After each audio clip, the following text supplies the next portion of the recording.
ভালো আছেন না তুমি? কি সমস্যা? কি সমস্যা?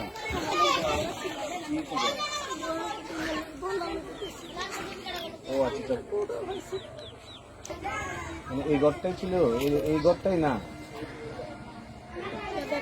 বইলে আমার এই ঘর আছে, বড় বোনের কাছে তাই আর ইয়া করতে ওই মেট্রিক পরীক্ষা দিল ঘরটা বই টাকা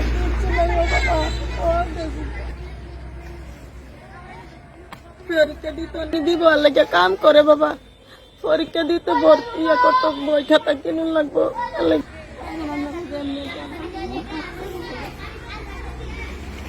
এই ফিলের থেকে আমাদের এলাকা পাওয়া যায়। ভালো করে দিয়ে না মানে এগুলো তো আর টিন দিয়ে তো তুলতে টিন দিয়ে উপরে একডালা কিরা এটা তো পাশ কম, আমরা একডালা করে দিলেও খাবো।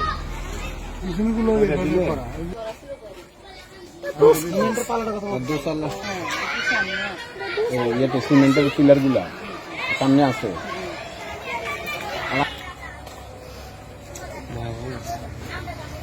টিউ ভাই, এই যে অসহায় মহিলাটার পাশে আপনাদের দাঁড়াতে আসলেন, এই বিষয় নিয়ে একটু বলেন তো আমাদেরকে।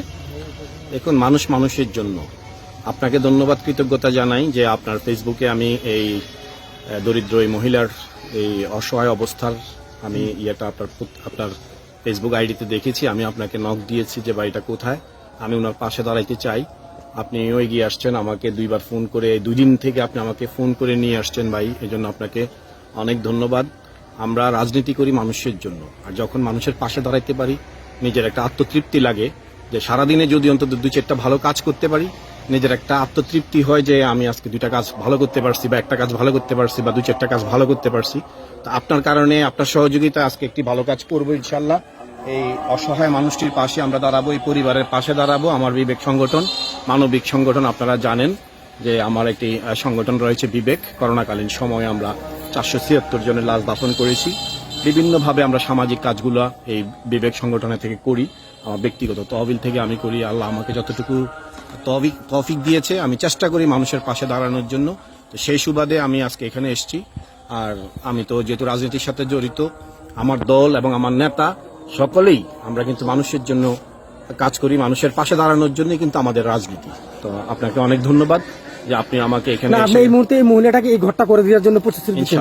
ইনশাআল্লাহ, যেহেতু এটা উনি এখন এই যে আপনি দেখলেন যে এখানে খোলা আকাশের নিচে ঘুমাচ্ছে, এটি কোন রকম একটা কাপড় দিয়ে, বিছনা চাদর দিয়ে সাইডে উনি ঘুমাচ্ছেন।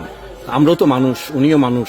আমরা বিল্ডিং এ ঘুমাবো, উনি একটা আশ্রয় নেওয়ার জন্য ওনার একটা ইয়ে থাকবে না, কোনো ধরনের একটা টিন শেডও থাকবে না, এটা হয় না। এই কারণেই আমি আসলে আমি মানতে পারি নাই আপনার ফেসবুকে দেখে, আমার বিবেকের তাড়নায় আমি এখানে আসছি এবং আপনাকে নক দিয়েছি যে এই মানুষটির, এই পরিবারটির পাশে দাঁড়ানো আমাদের উচিত, যার কারণে আমরা এখানে আসছি।